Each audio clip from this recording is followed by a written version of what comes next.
না, আমরা যে রাজনীতি করেছি আমার ধারণায় একদিন পর্যন্ত আমাদের রাজনীতি সম্পর্কে মানুষের ধারণাটা অত স্পষ্ট ছিল না। অনেকে আমাদের দেশের মানুষ সেই হিসাবেই হয়তো সব সমর্থন দিল। এখন কিন্তু দেশ বাঁচানোর জন্য জাতীয় পার্টি এগিয়ে আসছে, এই জিনিসটা এখন রংপুরে আমি সঞ্চারিত হতে দেখছি। তারা মনে করছে যে সামনের দিকে দেশের মঙ্গলের জন্য জাতীয় পার্টির দরকার, জিএম কাদের নেতৃত্বে লাঙ্গলের বিজয় দরকার।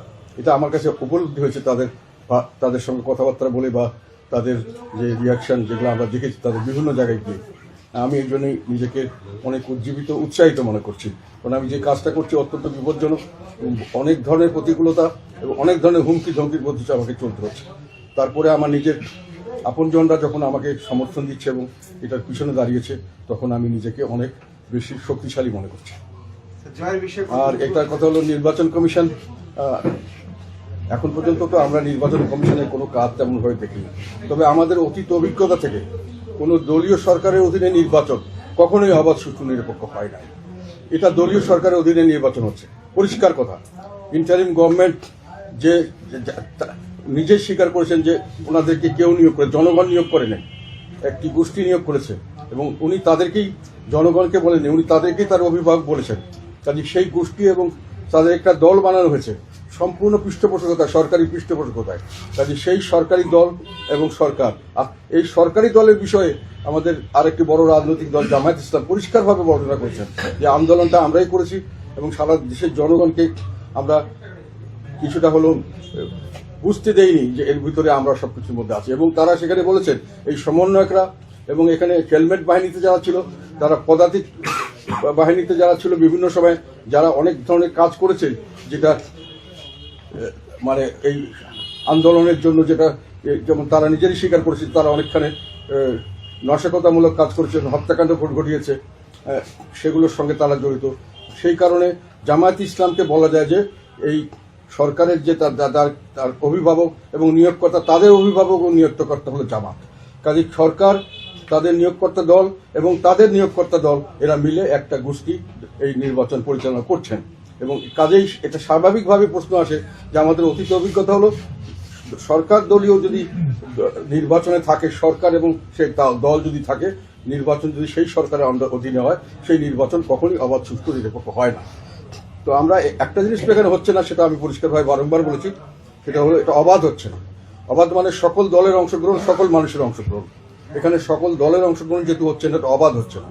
এখন আসে যে ওই যেটাকে বলা হয় সুষ্ঠু, সুষ্ঠু বলতে গেলে যেটা বোঝা যায় যে যেটাকে সকলের জন্য সমান সুযোগ থাকবে এবং তার সকলে ভোট গণনাটা সঠিকভাবে হবে।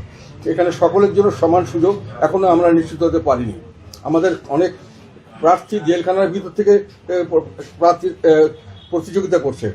আমাদের অনেক প্রার্থীর বিরুদ্ধে অসংখ্য মিথ্যা মামলা দেওয়া হয়েছে।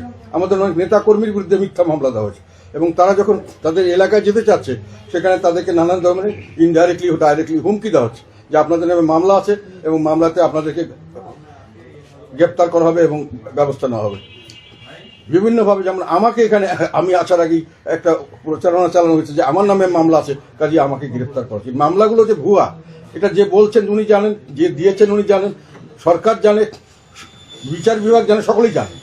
তারপরে এই হুমকিগুলো দেওয়া হচ্ছে। আর আমাদেরকে যারা ভোট দিবে, যারা মনে করছে, যেমন অনেকে মনে করছে যে আমাদের এই সময় হয়তো আওয়ামী লীগের লোকরা আমাদের ভোট দিতে পারে, কাজে আওয়ামী লীগের লোকরা যেন মাঠে না আসতে পারে, তার জন্য তারা নানান ধরনের মামলার ভয় দেখিয়ে তাদেরকে দূরে রাখা হচ্ছে। তাদেরকে আসলেই ধরা হবে, এই ধরনের হুমকি দেওয়া হচ্ছে। খালি কিন্তু বলা হচ্ছে তলে তলে যে আমাদের দলে এসে কাজ করেন, দলে জয়েন করেন, তাহলে আমরা আপনাদেরকে কিছু করবো না, না হলে কিন্তু আপনাদেরকে ধরবো।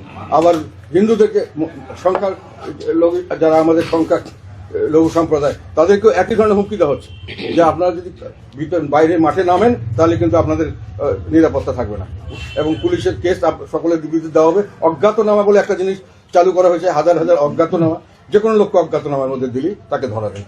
কাজে আমাদের ভোটারকেও ডিস্টার্ব করা হচ্ছে, আমাদের কর্মীদের ডিস্টার্ব করা হচ্ছে, আমাদের প্রার্থীদের ডিস্টার্ব করা হচ্ছে। কাজে সেখানে আমি লেভেল প্লেইং ফিল্ড কিভাবে বলবো, আমরা এখন পর্যন্ত আছি, দেখছি এবং সামনের দিকে আমরা দেখব যে কতটুকু পর্যন্ত কি পর্যায়ে যায়। ভোটের মাঠে, রংপুরের মাঠে আমি কোনো প্রতিবন্ধকতা এখনো পাইনি। মানে স্বাভাবিকভাবে আমি যদি সংস্কার করতে চাই, সংবিধান মোতাবেক যদি সংস্কার করতে চাই, একটা নিয়ম আছে। এই সরকার সংবিধান অনুযায়ী গঠিত সরকার, এবং এই সরকার দায়িত্ব গ্রহণের সময় বলেছেন আমি সংবিধান সংরক্ষণ এবং করব, এই সংবিধানে আমি কোনো রকম বার্তা করবো না, সংবিধানের বাইরে যাব না। কিন্তু এখন যে গণভোটটা করছেন এটা সম্পূর্ণ সংবিধান বিরোধী গণভোট, এটা সম্পূর্ণভাবে সংবিধানের বিরোধী গণভোট। কাজেই বর্তমান সরকার তাদের শপথ ভঙ্গ করছেন এবং সংবিধানের বাইরে যে কাজ করা হবে সেটা আইনগতভাবে সিদ্ধ হতে পারে না, বেআইনি কাজ করছেন এবং একটা অপ্রয়োজনীয় কাজ করছেন। ওনারা যে সংস্কার করবেন, সরকার গঠিত হওয়ার কথা, সরকার নতুন ইলেকশনের পরে গঠিত হলে নিয়ম হলো আমাদের সংবিধান অনুযায়ী যে সেই সরকার যেগুলো তাদের রিকমেন্ডেশনগুলো তারা সংসদে উঠাবে, সংসদে একটা করে সমস্ত সংস্কারগুলোকে আলোচিত হবে, কেউ পক্ষে বলবে, কেউ বিপক্ষে বলবে। ভোট দিয়ে যদি এটা পক্ষে ভোট হয় তাহলে এটা যাবে, তখন যাবে গণভোটে, এবং তৎকালীন সময় গণভোটে যখন যাবে তার আগে সাধারণ জনগণ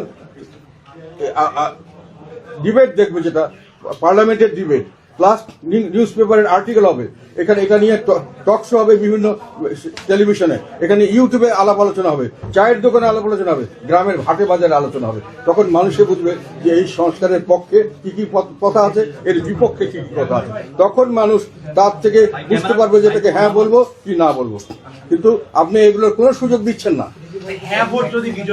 তখন না, এখানে যদি হ্যাঁ ভোট জয়ী হয়, এটা সমস্যাটা হবে। আমি বলতে চাচ্ছি হ্যাঁ ভোট জয়ী করার জন্য চেষ্টা করা হচ্ছে। হ্যাঁ ভোটটাকে আমি আগেই বলে দিচ্ছি, এখানে হ্যাঁ ভোট হলেও আমরা এটা মানবো না।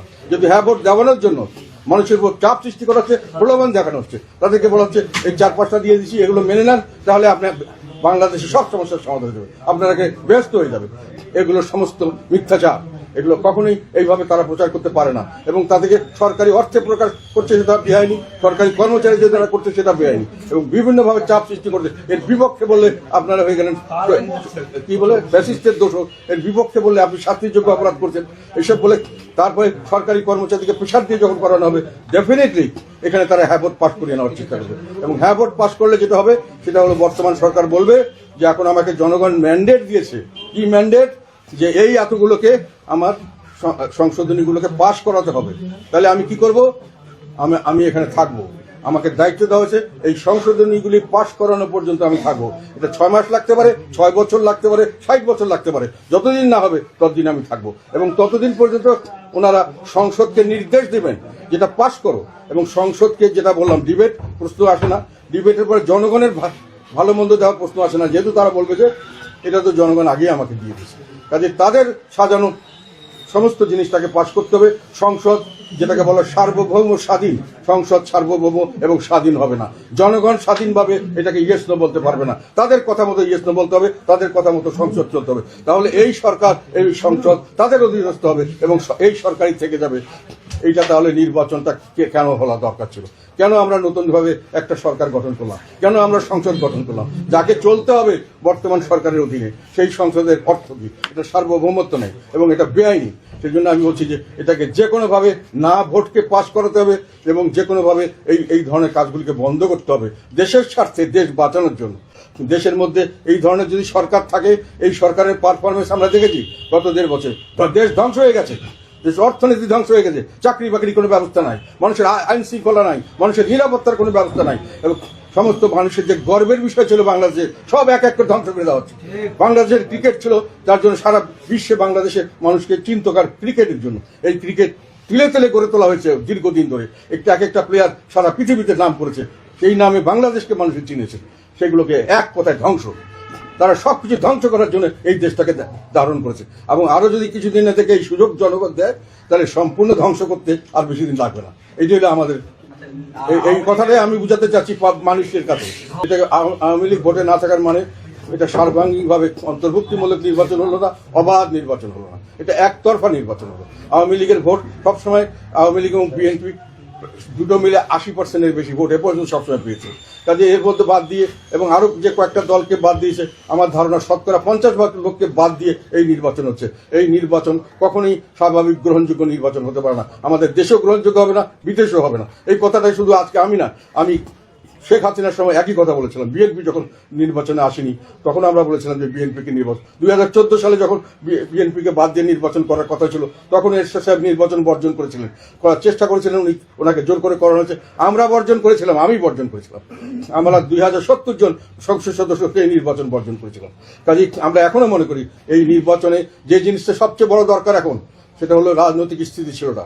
রাজনৈতিক স্থিতিশীলতা ছাড়া সামাজিক স্থিতিশীলতা আসবে না এবং অর্থনৈতিক স্থিতিশীলতা আসবে না, এবং দেশ ক্রমান্বয়ে আরো খারাপের থেকে খারাপের দিকে যাবে। কিন্তু এই নির্বাচনের পরে আমরা রাজনৈতিক স্থিতিশীলতার কোনো রকম কোনো লক্ষণ দেখছি না, দেখতে পাচ্ছি না। আমরা বুঝতে পারছি যে সম্পূর্ণ যদি যে কোনো ভাবে যদি আমরা চিন্তা করি, যে কোনো ভাবে চিন্তা করি, এই নির্বাচন থেকে শুরু করে নির্বাচনের পরে এবং নির্বাচন উত্তর সরকারের এই যে একটা বড় বৃহৎ রাজনৈতিক দলকে বাদ দিয়ে করলে সেটা সামনের দিকে কি পরিস্থিতি হতে পারে, এটা আমরা গতবার আওয়ামী লীগের পতনের পর থেকে দেখতে পাচ্ছি। আইন শৃঙ্খলা, এখন আইন শৃঙ্খলা পরিস্থিতি দেখুন, আমি যেখানে যাচ্ছি সেখানে আইন শৃঙ্খলা আছে, সবকিছু আছে।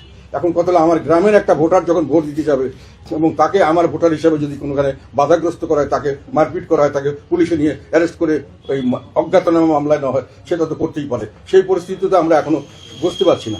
অলরেডি কালকে আমাদের ব্রাহ্মণবাড়ি এক মিছিল করার পরে এক ক্যান্ডিডেট, তার নামে মিথ্যা একটা খুনের মামলা দিয়েছিল, উনি আবার এটা থেকে অ্যাফিডেভিট করে সেই বাদী বলেছে উনি মামলার আসামি না। তারপরেও তার বাসায় হুমকি দেওয়া হয়েছে, পুলিশ থেকে বলছে আমার উপর তো চাপ আছে আপনাকে এইসব করলে অ্যারেস্ট করার জন্য।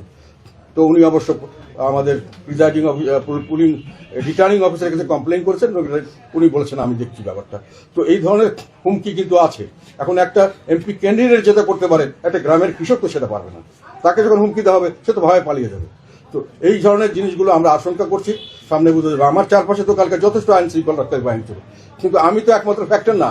আমার তো হাজার হাজার আমার ভোটার, লক্ষ লক্ষ ভোটার আছে, সাধারণ মানুষ গ্রামের ভিতর থাকে, তারা অনেক ধরনের ভয়ভীতির মধ্যে থাকে। তাদেরকে এখন আসলাম, ভোট দিলাম, পরে বাসায় গিয়ে আগুন জ্বালিয়ে দিবে কিনা, আমাকে মেরে ফেলবে কিনা, পরে ভোট দিতে গেলাম আমাকে পথের থেকে ধরে অজ্ঞাতনামায় মামলা দিবে কিনা, এগুলো ভয়ভীতি থাকলে মানুষের যে স্বতঃস্ফূর্ততা, এটা তো থাকে না।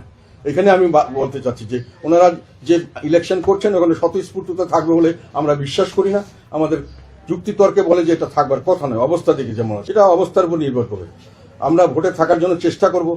এখন যদি আমাদেরকে ধরে ধরে জেলে পুরা হয়, পথে ঘাটে গুলি করে মারা হয়, আমাদের কর্মীদেরকে যদি হ্যারাস করা হয়, আমাদের ভোটারদেরকে যদি মেরে ফেলা হয়, বাড়িতে গিয়ে কোর্ট দিয়ে বাড়ি আগুন জ্বালিয়ে দেওয়া হয়, তখন আমাদের ব্যবস্থা নিতে হবে। সাজিয়ে গুছিয়ে মানুষের মাথার মধ্যে ঢুকিয়ে দেওয়া হচ্ছে একটা বট বাহিনী, না কি বলে, সকাল থেকে শুরু করে রাত পর্যন্ত। এটার প্রত্যেকটার বিরুদ্ধে আমি চ্যালেঞ্জ করছি। যারা বলেন তারা এই আন্দোলনে কোথায় ছিলেন, আর আমরা এই আন্দোলনে কোথায় ছিলাম? আমরা এই যে কোনো সরকারের বিরুদ্ধে যারা অন্যায় অবিচার করেছেন, এর আগে আওয়ামী লীগ সরকারের বিরুদ্ধে আমার চেয়ে বেশি সোচ্চার বাংলাদেশে আর দ্বিতীয় একটি কোনো লোক আছে কিনা। আর যারা আমাদেরকে দোষর বলেন তাদেরকে আমি চ্যালেঞ্জ করেছি, তাদের দেশের প্রতি কি অবদান এবং এই আন্দোলনে কি অবদান প্রমাণ সহ হাজির হন। দেশে আমি বলতে চাই, বর্তমান সরকার এবং সরকারের যারা অভিভাবক এবং তাদের যারা অভিভাবক, তারা যে সরকার চালাচ্ছেন, এখানে নির্মমতা আমরা দেখতে পাচ্ছি, আমরা গণহত্যা দেখতে পাচ্ছি। পরিকল্পিতভাবে মব সৃষ্টি করে বিভিন্নভাবে তাদের রাজনৈতিক প্রতিপক্ষকে হত্যা করা হচ্ছে, বিভিন্নভাবে তাদেরকে অমানবিক আচরণ করা হচ্ছে। একটা ছেলেকে তার বউ বাচ্চা মারা গেছে, তাকে পর্যন্ত জেলখানা থেকে দেখতে যায়নি। কত বড় অমানুষ এই সরকার! মানবিক গুণাবলী থাকলে, এতটুকু সামান্যতম তাদের দয়া থাকলে, মনের মধ্যে মানবিকতা থাকলে এই কথা কেউ করতে পারে না। চিন্তার বাইরে। আমি ছাত্রলীগ করি, আমার যদি দোষ থাকে, আপনি অপরাধ করলে তার জন্য মামলা করবেন, সেই মামলায় আপনার প্রমাণ করবেন আমি দোষী, তারপরে আমাকে শাস্তি দেবেন। এখন আমি ছাত্রলীগ করার জন্য আমার পথে ঘাটে আমাকে ধরে নিয়ে মেরে ফেলতে হবে, আমার বউ বাচ্চাকে মেরে ফেলতে হবে, এটা কোন দেশের কোন আইন? আওয়ামী লীগ করলেই তাকে মারতে হবে, এটা কোন আইন? আওয়ামী লীগ করলে, দোষ করলে না আপনি তাকে মারবেন। একটা সংগঠনে লক্ষ লক্ষ কোটি কোটি লোক থাকে, তার মধ্যে সবাই কি গণহত্যার মধ্যে জড়িত? সবাই কি খারাপ কাজ করেছে? বেশিরভাগ লোক